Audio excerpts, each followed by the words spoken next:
Vai continuar cantando ou eu posso começar aqui? O cara. Bora. Já tá? Ele pegou cantando? Pegou xingando? Então vai começar assim mesmo. Vambora.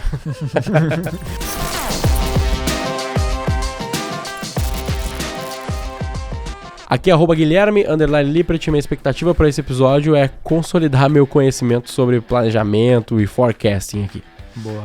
Aqui é @Lippert. Minha expectativa é aproveitar o começo do ano para reorganizar esse teu planejamento que talvez não esteja o melhor possível.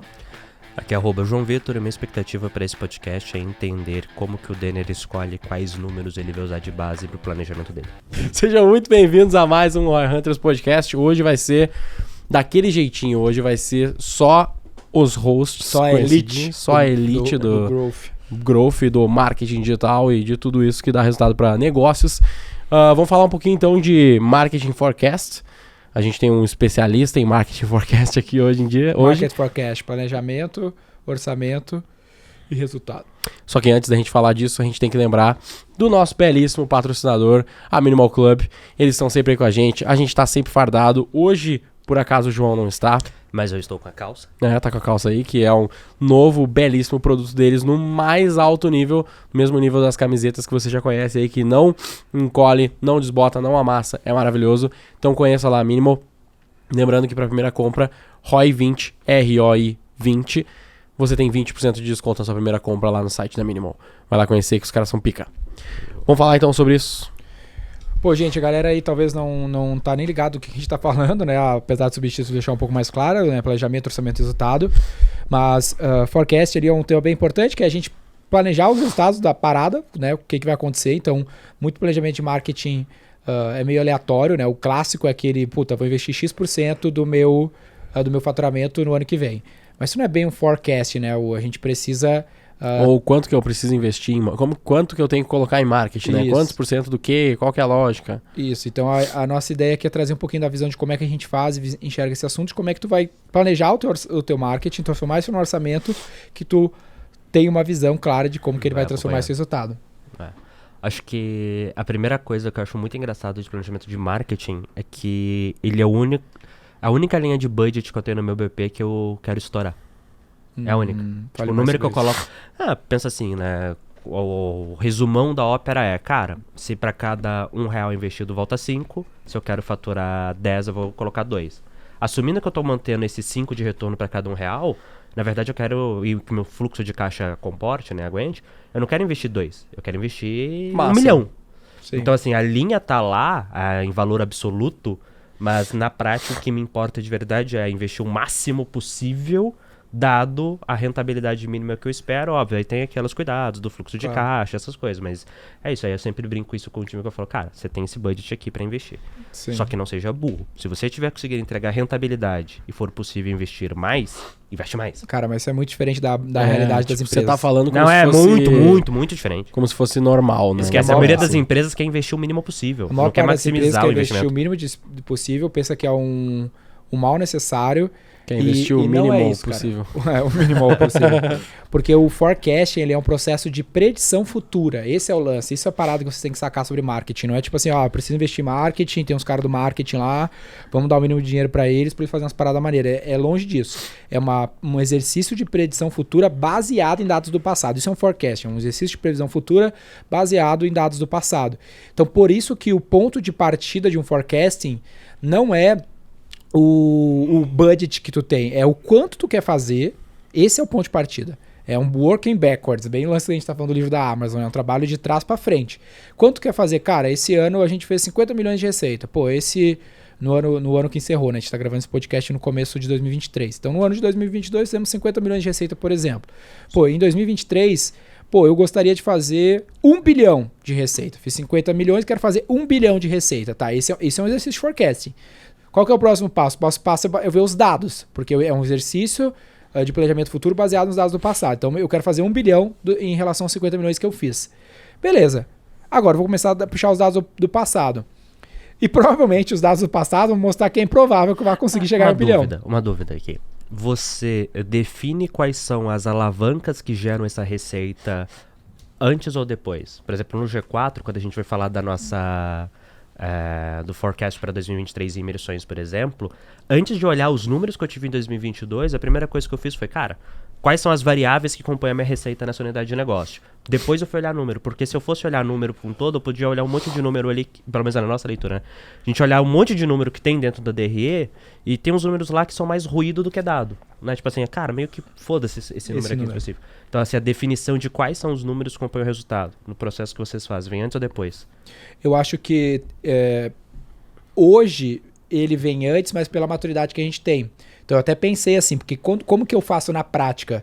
Eu vou pegar os dados do que eu tenho e vou começar a mexer neles para eles trazerem um output e ver o máximo de output que eu vou conseguir trazer, o máximo que eu vou conseguir mexer neles para trazer o máximo de resultado. Só que a maior parte das empresas, por que eu simulei a forma de fazer de uma maneira diferente? Falando, cara, primeiro pensa o que tu quer fazer, depois tu tenta encontrar os dados que vão levar lá a esse resultado. Porque a empresa não tem os dados. Então ela nem sabe por onde começar. Se eu falar assim, olha para os teus dados do passado, como teu CAC, teu churn, teu LTV e os caralho, puta, eu já nem sei o que é isso, entendeu? Então a minha intenção aqui foi tentar criar esse raciocínio, porque eu acho que é um pouco do que a gente tem, assim, não sei se é um pouco do teu caso. Porque quando a gente constrói um negócio, a gente está sempre querendo comprar R$1 por o mínimo possível. É sempre isso, é sempre uma parada de comprar dinheiro. Só que isso não é a mentalidade que a maior parte das empresas tem, né? O cara parece que é um síndico de algo que já existe. Isso não é empreender. Empreender é construir algo. Então tu quer construir um asset que gera valor pelo mínimo possível. Então tu tem que saber bem qual é o valor que tu quer gerar para ver quanto vai custar gerar esse valor. Que é literalmente o inverso do que a maior parte das empresas fazem. Que, cara, eu tenho que dar manutenção nesse empreendimento aqui, por isso vamos gastar um pouquinho em marketing, que eu acho que é importante. A curiosidade, né? O Fernando, até naquele grupo lá que a gente estava conversando, de tipo, a diferença entre comemorar que você é o maior anunciante do seu segmento no Brasil versus querer ser o que menos investe para anunciar no seu segmento. Eu falei, cara, eu sempre quero ser o cara que mais investe, porque da forma como eu trato, quer dizer que eu tô tendo a rentabilidade que eu preciso e tô conseguindo escalar para um caralho. E tu construiu um diferencial competitivo, né? Porque agora tu é um cara mais conhecido do que a média. Tipo, na Meta, por exemplo, né? À medida que a gente foi escalando, agora a gente tem um monte de coisas, de acessos, de coisas que antes, quando a gente era anunciante pequenininho, não tinha. A gente é o maior anunciante do Google no Brasil de assessores, né? Assessores parceiros do Google. O maior do Brasil é a V4 agora, e isso me dá um monte de porta aberta dentro do Google que eu não teria. Então a gente é tanto como assessor, como a gente é do setor que mais investe. Por exemplo, a gente acabou de gravar um episódio aqui com um convidado, que é Head de Growth de uma empresa. A gente vende para empresa, para Heads de Growth. O cara já nos conhece no nosso podcast, já viu trouxendo os anúncios nossos. Manda pro time. Manda pro time o podcast. Então, isso é um motivo pelo qual também queremos ter um maior orçamento de marketing, porque isso constrói um ativo que cria diferencial competitivo na empresa. Mas aí vamos lá, então. Você define primeiro onde você quer chegar. Então vamos falar pro ano, vai. Putz, eu ainda não fiz meu planejamento 2023, Denner. Primeira coisa, então, é definir onde eu quero chegar. Cara, eu quero faturar então tanto, beleza. Isso. Definir isso, eu volto, olho os números que eu tenho. O que gera eu começo a fazer um working backwards, né? Começo a trabalhar de trás para frente. O que gerou esse resultado? Então, se eu faturei 100, se eu quero faturar 100, para faturar 100 eu preciso ter X pedidos. Para ter X pedidos, eu preciso ter X clientes. Para ter X clientes, eu preciso ter preciso vamos dizer, depende de como tu vende, vamos dizer que eu preciso que X pessoas cheguem no meu CRM, que cheguem no meu vendedor, ou cheguem no meu site. Cheguem no meu site para que eu realize esses pedidos. Então, beleza. Como que eu faço pessoas chegarem no meu CRM, chegarem no meu vendedor, chegarem no meu site? Eu preciso que elas me conheçam. Onde elas me conhecem? No Facebook, no Google, ou o vendedor vai falar, aí tu vai começar a destrinchar. Minha aula do Growth, isso aí. Exato. Que é um exercício de forecast, né? Ele é mais assim, o exercício... A minha aula especificamente é mais o exercício de destrinchar os elementos que vão compor o forecasting. E aí eu acho que é a parte que eu mais queria ouvir de como que vocês fazem na V4, que é... Beleza, Denner, eu sei que eu quero faturar tanto, isso quer dizer que eu vou crescer no ano contra ano, sei lá. Eu vou 50% no ano contra ano. Beleza? E essas são as alavancas. Vamos falar, as alavancas são super simples aqui. Número de pedidos, ticket médio... e o número de clientes e taxa de conversão por canal. Tá. São bem simples, são só essas. Geralmente você tem muito mais do que isso, mas são só essas. Sim. Como que eu sei ou como que eu decido quanto que cada uma dessas vai crescer? Que eu não vou simplesmente aumentar tudo 50%. Vai ter coisa que vai subir, vai multiplicar por 5 e vai ter coisa que eu vou melhorar em 10%. Como que vocês fazem o exercício de escolher isso? Tem coisas aí que, por exemplo, tu não sabe dizer, não consegue prever se tu vai aumentar, como taxa de conversão que tu falou. Então eu vou considerar que ela é o que é, entendeu? O que eu consigo mudar mais fácil é o topo do processo, o início do processo, que é colocar mais gente nesse processo e replicar as mesmas taxas. Então, assim, a gente vai fazer projetos para tentar aumentar as taxas no meio do caminho. Só que isso são novas hipóteses. Né? São mais incertezas, né? Nesse caso. É muito incerto porque tu só os teus dados são os dados do passado, então o que tu pode tomar como premissa são os dados que tu já realizou, porque tu não tem como saber como que tu vai mexer essa alavanca. A gente tá tirando a premissa de que o cara meio que nunca fez esse exercício, né? E isso é uma coisa legal que eu acho que serve de insight bom, que a gente mostrou isso pro time do G4, né? A gente fechou 131 milhões ano passado e tá com a meta de 230 esse ano. Que a gente escolheu crescer menos para organizar algumas coisas dentro de casa, porque a gente quer crescer pra caralho de 2024 pra frente. Então, o playbook foi, cara, esse ano a gente vai escolher desacelerar pra depois. Mas como assim desacelerar? Você tá quase dobrando. Eu falei, não. Porque se você pegar o run rate dos nossos últimos 3 meses, só manter, não fazer nada diferente, a gente estaria crescendo só 30% ano contra ano. Porque a minha média de faturamento dos últimos 3 meses do ano ali daria 170, 180 milhões se eu tivesse feito ela o ano inteiro. E é factível a gente fazer ela o ano inteiro, que eu já tô tirando da jogada Black Friday, né? Black Friday one-off. Então, mas tirando a Black Friday, fazendo, você pega a média ali, sem contar o faturamento de Black Friday específico, que foi um lançamento, eu estaria faturando de 170 a 180 milhões. Então, no ano contra ano, se eu pego isso, na verdade, eu só tenho que, entre aspas, melhorar 30%. E não 80% que seria o planejamento. Eu acho que essa é uma coisa que a galera meio que erra. Fala, porra, minha taxa de conversão média no ano foi isso. Tipo, como é que vocês, com a linha de corte de coisas que vocês vão olhar a média de um prazo maior versus coisas que você vai ficar, cara, isso aqui eu já assumo que é assim. Aqui tem um lance interessante do que tu tá trazendo, que é, por exemplo, tem muita gente que vai bater nesses itens do meio do caminho de otimização, por exemplo, taxa de conversão. Que eu acho que é uma premissa errada, porque tu não tem como ter certeza que tu vai conseguir mexer nela, sabe? Então, tipo assim, o cara, puta, eu não vou investir mais, mas eu quero crescer mais e vamos mexer na taxa de conversão. Vamos fazer então. Bom ponto, vai explicar, mas deixa eu mudar então. Eu comecei o ano passado vendendo tipo 3 milhões por mês de imersão e terminei vendendo quase 7. Tá. Que número que eu deveria usar no meu forecast pra esse ano? O 7. O 7. Mas por quê? Acho que isso é um negócio legal da galera pensar. Porque tu provavelmente, aí tu teria que destrinchar como que virou 7, saiu de 3 e virou 7. Provavelmente tu aumentou o investimento de mídia, aumentou o time de vendas, e eles seguiram com as mesmas taxas de conversão no meio do processo, aumentou o esforço. Provavelmente foi isso que aconteceu. Não, mas aí tudo eu deveria usar... acho que a pergunta... Assim, vai ter coisa que eu deveria usar 7... Vai ter coisa que eu deveria usar algo mais próximo do 3, vai ter coisa que eu deveria mais pegar uma média. Como que você, o processo de escolher o número que você vai... O número que você tem o processo... Você tem que pegar, eu diria que, tipo assim, você vai pegar o... Na maior parte das vezes a gente vai puxar o mais recente porque é o que a gente já sabe fazer. Não, é que isso muda completamente dependendo do negócio. Por exemplo, no caso do G4 ou da V4, o produto tá na prateleira o ano todo e ele vendeu 7 do mesmo produto... da mesma user case no começo e no final com tamanhos diferentes. Por isso que a minha resposta foi esforço. Ele escalou de 3 para 7, então ele já sabe fazer isso. Aí tá. Se ele fosse um varejo, seria diferente, porque dezembro tem Natal. Entendeu? Ele nunca vai vender em janeiro o que ele vendeu em dezembro, porque ele é um varejo, entendeu? Sim. Daí eu usaria mais a média. Não, talvez. Daí tu faria janeiro contra janeiro. Porque no varejo tu vai fazer o mesmo mês, porque o user case é completamente diferente em cada um dos meses do ano, se eu fosse a CA. Entendeu? Então, pô... Aí, mas aí como o cara define quanto ele vai crescer de janeiro anterior pro janeiro atual? Aí ele vai ver, tem que quebrar a jornada, como que ele vende. Entendeu? Se ele vende no e-commerce, quais são as taxas de e-commerce, quais são o esforço, quanto que ele investiu em janeiro, quanto que ele investiu em dezembro, qual então, que for. Então, assim, o primeiro passo, então, seria não necessariamente olhando o seu passado, ter a taxa base que você vai poder esperar agora. E principalmente o user case, porque não é uma ciência exata, entendeu? Então vamos lá, vamos falar aqui, olha...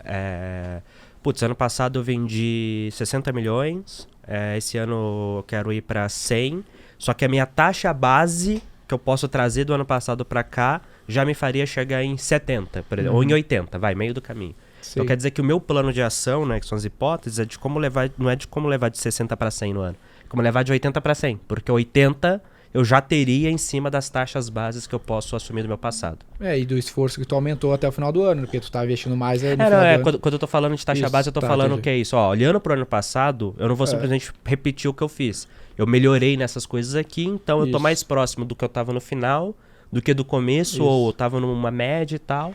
Porque Essa o grande taxa base. lance é, nesse processo daí de fazer esse working backwards, é tu quebrar o negócio ao máximo. Um lance que a gente fez esse ano na nossa meta, por exemplo. Como é que era a nossa meta no ano passado dentro da V4 lá, no nosso trabalho de marketing e vendas? Nosso, né? Não para os nossos clientes. A gente investia mais todos os meses e esperava mais retorno. E a nossa meta era essa, vou investir mais, vou vender mais. Só que uma das variáveis, por exemplo, que tu tem no Inside Sales B2B, só dando esse exemplo para a galera sacar, é dias úteis. Então, dias úteis fazem a diferença, porque nem sempre todos os meses tem os mesmos números de dias úteis. Sim. Aí o nosso time de planejamento lá, ele refez essa meta para 2023 agora, considerando esse resultado por dias úteis. Então, fevereiro a gente vai vender menos do que janeiro. Nossa meta de fevereiro é menor que a nossa meta de janeiro. Fez isso. É mesmo que eu esteja investindo mais. Olha que loucura. Por quê? Porque eu estou investindo mais porque eu quero vender mais em março e eu tenho um ciclo de... Olha como é que fica louco o bagulho. É exatamente a mesma coisa que a gente faz. Porque os meus dias úteis são menores, então a galera vai fazer menos follow e bababá. Só que eu vou ter que investir mais, porque B2B tem ciclo de compra. Então eu estou investindo hoje para vender 45 dias para frente para aquele lead. E no meu, no G4, não sei se é na V4 também, mas além disso, ao longo, eu tenho sazonalidade dentro do mês. Eu vendo e converto, tenho um ciclo de conversão melhor no final do mês. Então, se eu tenho menos dias úteis no fim do mês, me ferra mais do que no começo. Por causa do carnaval. Exato. Me ferra mais do que ter no começo. O carnaval nem foi tanto, mas, por exemplo, dezembro do ano passado, que o Natal é no final do ano, ali destroça, assim, estraga muito o mas resultado. Mas dezembro foi bom pra caralho pra nós. Não, foi pra gente também, mas foi porque a gente vendo isso, falou, cara, vamos antecipar mas janeiro foi top tudo que dava pra fazer. Cara, janeiro a gente bateu a meta, mas a gente vendeu muito menos do que próprio dezembro, por exemplo. Nós batemos recorde de janeiro, foi o mês que a gente mais vendeu na história. Mas a gente acha que tem muito resquício de dezembro também, no caso. Justo. Então essa é a parada. Tu vai quanto mais tu quebrar em todos os detalhes da parada, mais tu vai achar os pontos mais certeiros de onde bater, entendeu? Porque poderia simplificar. Pô, o lance é assim, cara. Se tu quer trazer X clientes, cada cliente custa X, que é o custo de aquisição desse cliente, então é só investir o que cada cliente custa e ponto, acabou. Só que tu tem várias nuances nesse processo, como esse exemplo que a gente deu no caso do B2B. Dias do mês, tu tem que investir antes do cliente chegar, então isso tu vai mexendo. E é isso. Teve um ponto que eu até levantei lá com o pessoal que tava fazendo alguns desses forecastings e dessas análises, ver se faz sentido pra vocês, que é tipo assim, conforme a gente vai criando isso, a gente também vai tendo uma análise histórica de como esses indicadores se comportam, cada um deles.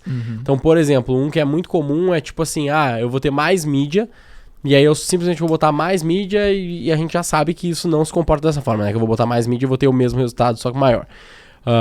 E aí o que eu falei, né? Depende de como você vai investir essa mídia e tal. O que eu falei pra eles ali, principalmente quando fala de mídia paga nesse caso, era pra fazer uma análise tipo assim, cara, olha historicamente como que você vem aumentando essa mídia, onde você vem aumentando essa mídia e como ela se comporta conforme tu vai aumentando ela e mexendo nela, pra conseguir mais ou menos projetar onde tu vai botar esse dinheiro no futuro. Uma análise boa que a gente fez disso, a gente fez uma análise usando o gráfico de dispersão e correlação, foi para o mesmo público, a variação do valor investido em uma semana versus o CPM para aquele público.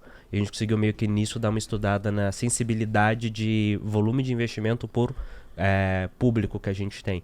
Óbvio que isso só funciona para os públicos maiores, né? Para os públicos menores não rola. Mas é um tipo de análise que é legal. Que é isso? Tipo uma análise de sensibilidade, né? Que é, cara, quando elástico é esse indicador aqui? Então você falou, uma das coisas que mais dá para fazer é mexer no topo de funil.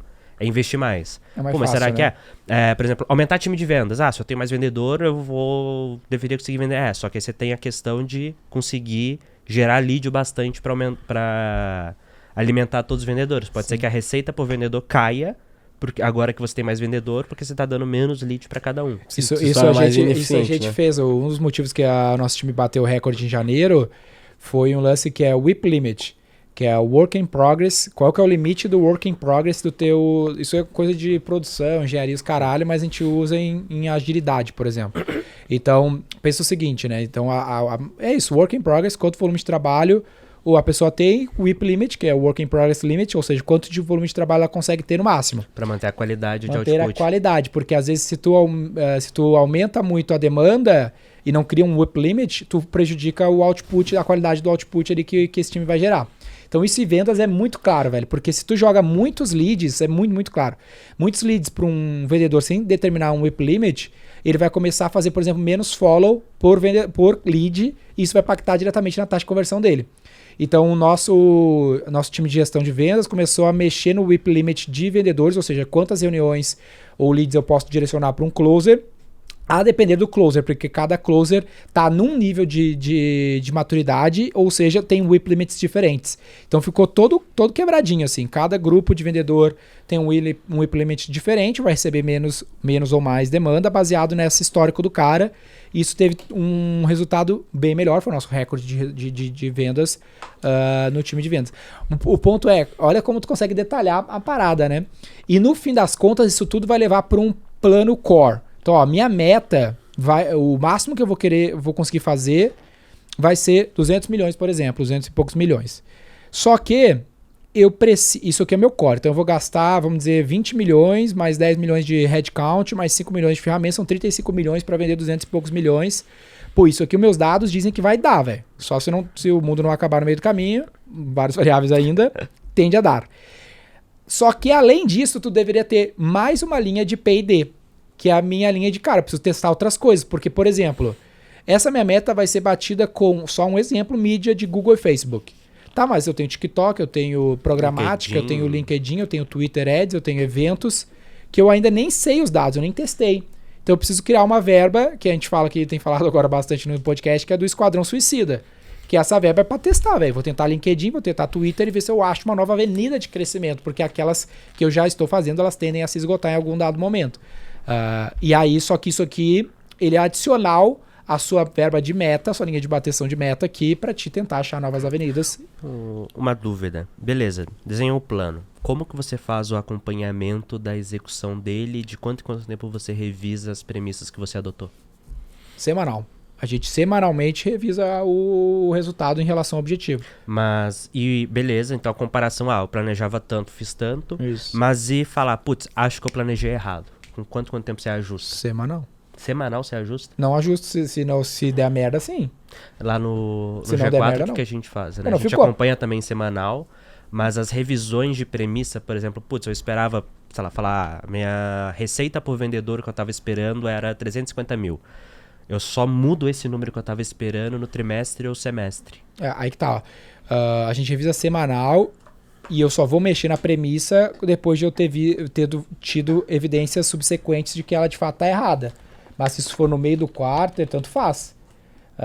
Mas você não coloca tipo assim, por exemplo, um tempo mínimo de acompanhamento ali, Então, ou esse- realmente é muito é frio? isso que eu te Principalmente no falei. B2B. Não, mas esse tempo mínimo é mais, cara, eu tô convencido que eu tenho dado bastante, que pode ser 2 semanas, ou vocês têm uma regrinha lá, cara, vamos tentar por pelo menos um tempo? Não tem muito uma regrinha, mas normalmente são ciclos de pelo menos uns 28 dias. Um mês, vai, ali, pelo menos. Umas 4 semanas, porque é o tempo suficiente para te ter rodado, por exemplo, 4 vezes o mesmo dia da semana.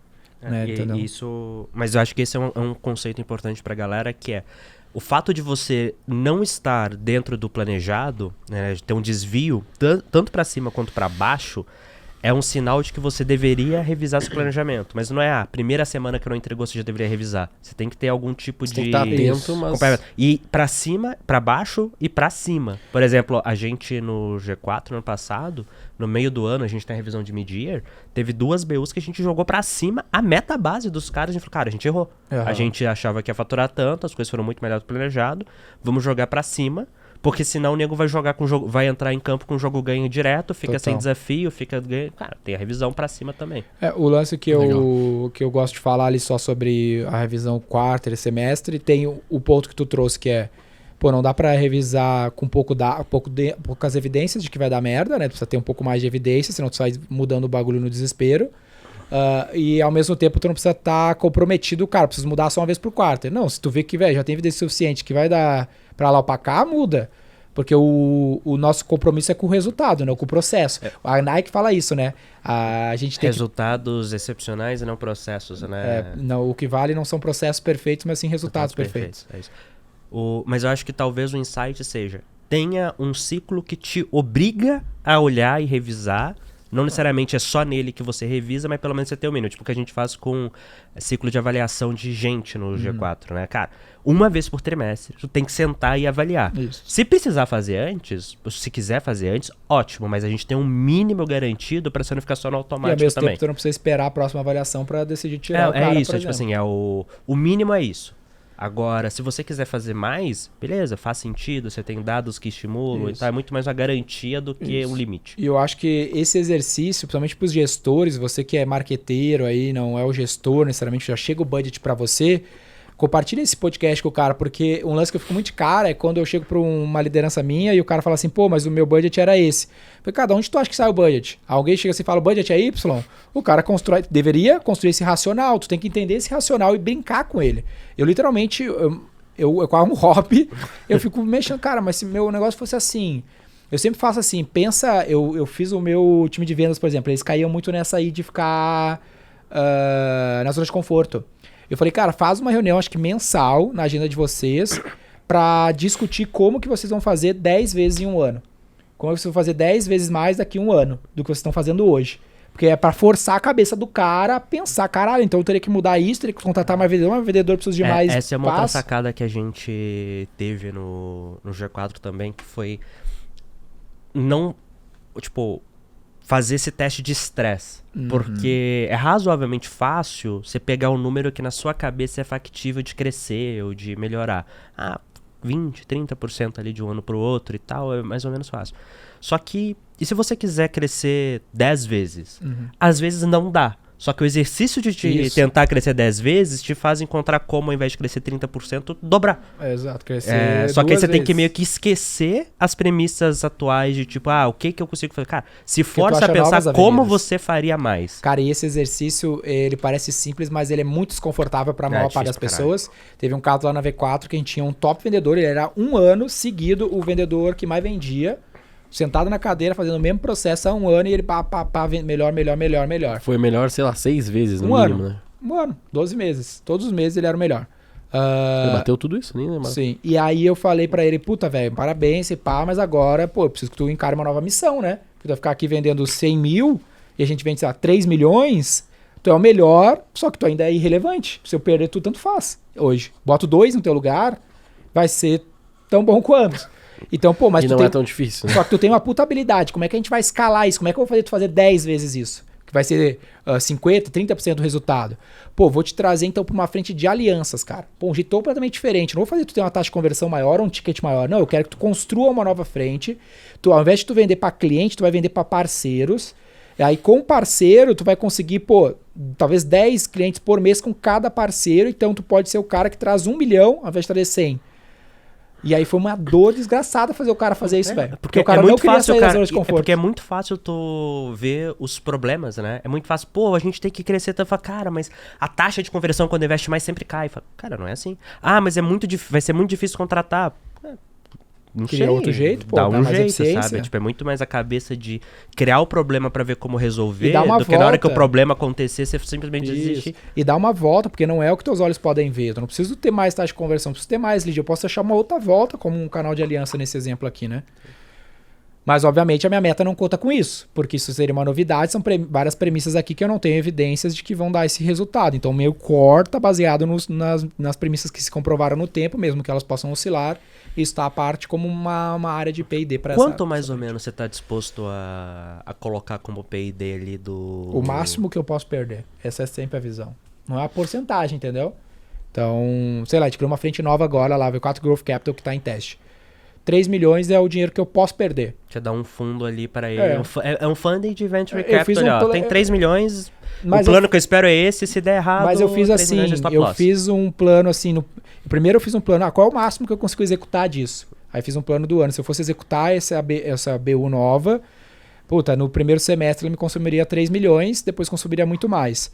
Pô, até 3 milhões eu aguento com o meu caixa.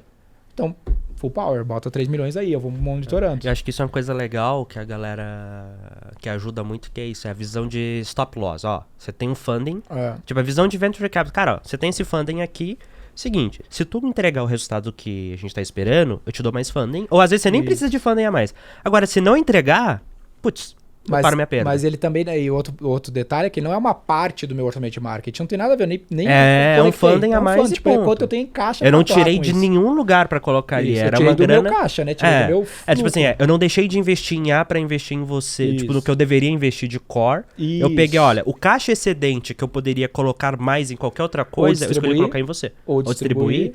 Eu vi, pô, isso que é uma boa aposta, porque se isso aqui der certo vai desbloquear muito, mas eu não tirei do core, exatamente. O que tu acha de tudo isso, Gui? Cara, eu acho perfeito. Não, eu até tô falando um pouco aqui porque no fim das contas eu não sou um especialista, não é o meu dia a dia esse tipo de coisa, então eu tô mais sendo o aluno aqui agora. Mas faz sentido, o que eu acho que é legal, principalmente da verba kamikaze, é tirar um pouco do peso do erro que a gente tava falando até no outro episódio, saca? Tipo, porra, velho, eu lembro que o Max falava muito disso, né? Mas como é que eu vou fazer, sei lá, vou abrir um canal de TikTok sendo que eu tenho que dar resultado com essa verba? Cara, foda-se, você tem que seja pra um negócio menor, vamos dizer assim, você tem 5 mil reais, você tem 10 mil reais que eu aceito todo mês perder e foda-se. Então, você vai testar qualquer coisa, velho. Não é testar qualquer coisa de qualquer jeito, mas é testar qualquer coisa. Vai que dá certo. Se der certo, vira uma nova BU, vira uma nova linha de receita, fica muito mais interessante. Então, você tipo de coisa que é validado muito mais pelo... uma percepção de esforço bem feito do que necessariamente por um puta resultado. Né? Exatamente. Tipo assim, cara, Max, se eu pegar e ver que você fez umas campanhas merda, você nem tentou direito, não, é foda, você vai se foder. Agora, você fez tudo direitinho, bacana, e não veio o resultado, tudo é bem. Bom. A gente sabe que não precisa gastar espaço mental pensando nisso aí. Aquele papo, tipo assim, beleza, aprendi mais um jeito de não fazer alguma coisa. Então tá tudo bem. Então, TikTok não funciona mesmo? Puta, a gente testou full power, cara, E aí deu ruim, beleza. Para finalizar esse papo aqui sobre essa parte da verba, o custo de oportunidade de não fazer é muito alto, mesmo que seus olhos não possam ver. Pensa que é o seguinte, falei isso até nessa última turma do Growth lá, pensei nessa analogia. Que é o seguinte, é como, se tu tá fazendo só o core, que tu tem que fazer, a primeira parte da parada que a gente falou, tu vai é como se tu estivesse colhendo uma plantação.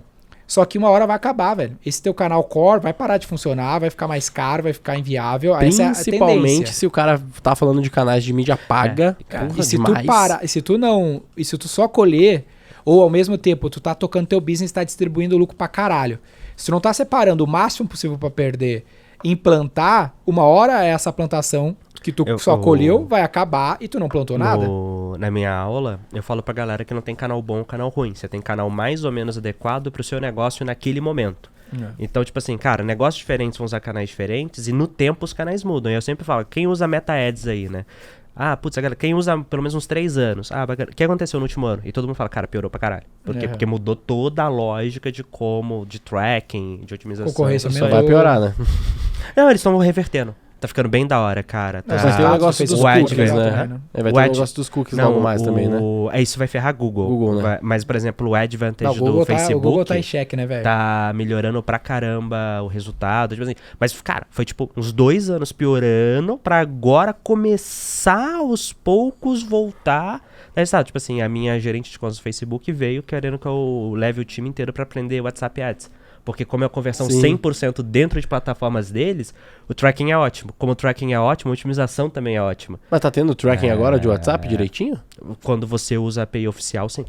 Boy, essa eu não tava sabendo. Isso é bem importante. Mas a gente vai fazer semana que vem. É que eu vi que chegou recentemente, né, o WhatsApp Ads diretamente, A gente vai fazer um workshop com eles semana que vem. Desvirtuamos a tangente. Mas o ponto é... Cara, mas eu acho que é muito isso, né? Tipo, é os testes pra você se preparar pro inverno. Tipo assim, o que você tá fazendo hoje não vai te levar pro futuro.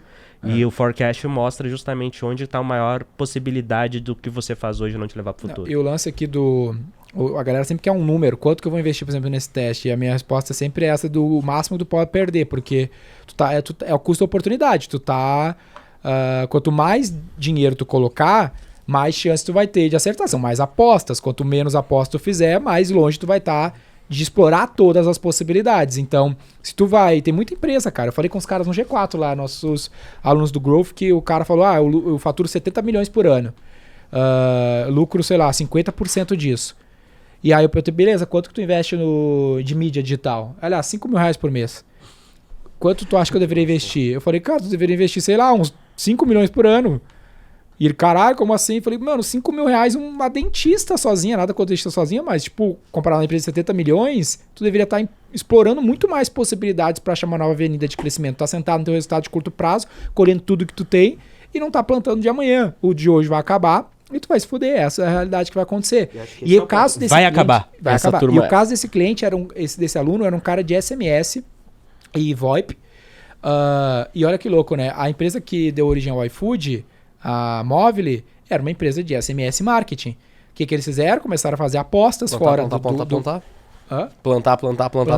plantar, fazer apostas fora do core, e uma dessas apostas foi o iFood, que deu certo e é o que é hoje, muito maior do que a empresa de origem. Vale. Só que se o cara não bilhões, tivesse acho, né? apostando Vale pra bastante, caralho, o máximo possível, ele não teria explorado. Porque tem várias hoje na Móvel lá, umas 10, 20 empresas que eles investiram. Play Teve um Kids acerto e do tal. iFood. Tem a Então, Play Kids também que tá ficando grande Play agora. Kids tá ficando grande. Mas não é um certeiro. É tu, velho, tem que explorar as possibilidades. Só que agora o cara tá lá faturando 70 milhões e vale muito menos do que qualquer coisa que o iFood vai criar, tá ligado? Ou que a Móvel vai criar. Porque ele não tá plantando. Não esteve, né? Perdeu o time nesse caso. Acho que é isso. nesse caso, Galerinha do YouTube, obrigado. Você que é um Roy Hunters aí, comenta com a gente sempre que você tá curtindo, achando. Sugestões de pauta também estamos aceitando. E, compartilha com a turma aí, né? Pô, como eu falei no meio do caminho, tem muito gestor aí que tá com você e não sabe fazer planejamento, ou tem uma visão meio esquisita sobre isso. Talvez esse podcast possa ajudar a ampliar a visão.